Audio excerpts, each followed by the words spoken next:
The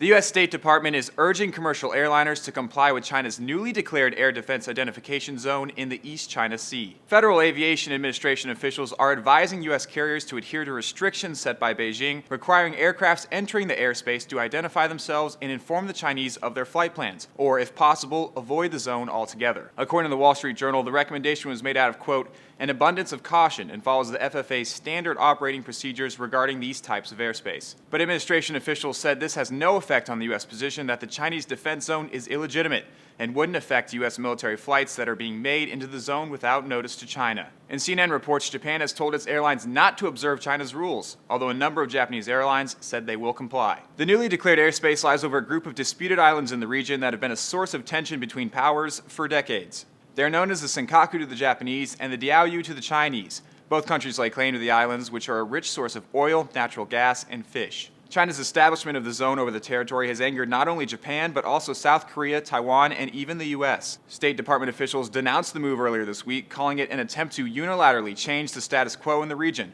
which could increase the risk of miscalculation, confrontation, and accidents. The situation is particularly worrisome for Washington due in part to the current treaty with Japan, which would require the U.S. to defend the country if tensions were to escalate and a confrontation were to occur. In an act of defiance earlier this week, the U.S. and Japan flew military aircraft through the region without following China's new restrictions, and Thursday the Chinese government announced it has now dispensed warplanes to monitor the region. The U.S. says it isn't taking any sides on the question of who the territory belongs to, but has repeatedly made clear that its treaty with Japan applies to the islands in dispute.